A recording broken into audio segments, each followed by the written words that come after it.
Hello there. Today I watched the new Netflix film, They Cloned Tyrone, and now I want to tell you about it. It's a thriller with a comedic bend that revolves around a detective-style mystery. After a series of strange events, an unlikely trio ends up on the trail of a government conspiracy. It was written by Tony Rettenmeyer and Jewel Taylor, who also directed the film. It stars John Boyega as the main character Fontaine, Jamie Foxx as his mouthy sidekick, Slick Charles, and Teyonah Parris as Yo-Yo, their Hermione. The story starts off with Fontaine, a drug dealer going about his day and then ending up in a Groundhog Day type scenario. He wakes up the next day and everything goes exactly the same way it did the day before. From that point on, the movie turns into a detective mystery with Fontaine recruiting Slick Charles and Yo-Yo to assist him in his investigation. They start following clues around town, and everywhere they go, the conspiracy gets bigger and weirder and even more interesting. Fontaine is mostly a flat character that the audience can experience the story through. He doesn't have much of a personality and he mostly reacts to the situation.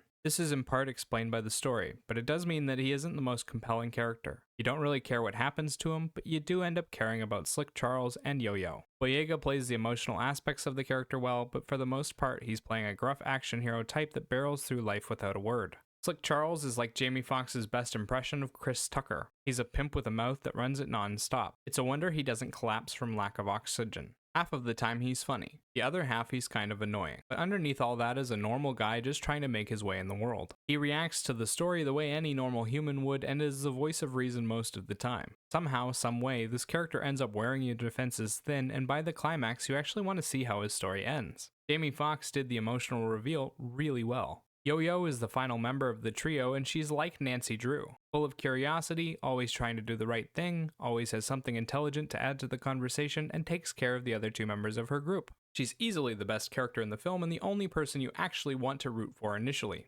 Teyonah Parris plays it with a lot of charm and sass and nails all of the comedic moments. They didn't give her much to do on the emotional spectrum, but she reacts well throughout the film. There were a few things that didn't quite make sense with the story, but they're minor plot holes at best and would have taken an excessive amount of time to explain properly. Like how the random drone's keycard managed to open every single door in the facility. Don't these people have any security precautions? One big problem the story does have comes from Fontaine and the villain's lack of character development. They don't spend enough time on the big bad guy or explaining his story, so his motivations seem cartoonish. When he presents his story to Fontaine, it strings together answers to a lot of the unanswered questions from the film, but doesn't go into detail on any of them. It's just a vague speech about his master plan. You end up not caring about either of their fates and not really understanding his plan at all. It's like when someone gives you an outline and they don't have any details. The movie is made to look like it was shot on an older camera, and the visuals have a grainy quality to them. This makes the film feel like an older movie. They also dress and use sets that evoke the feeling of a bygone era. The characters go through a number of different sets and locations ranging from a diner to a barbershop all the way to a secret underground laboratory.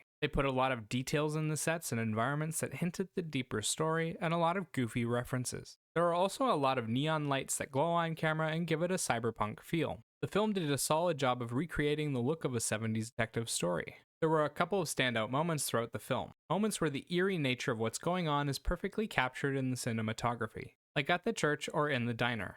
They did a great job of explaining everything, and the visual journey was clean and easy to follow. The soundtrack is made up of bluesy guitar and funk instrumentals that sit behind the scenes and make it feel like an episode of Miami Vice. It works really well to connect it with that classic flavor and amp up the moment, but it doesn't do much in terms of connecting with the emotions of the story. Music never rises to the level of significant due to that lack of connection, and at times it can be a little bit repetitive. Overall, They Cloned Tyrone was a straightforward detective mystery in which three unlikely characters band together to take on a conspiracy.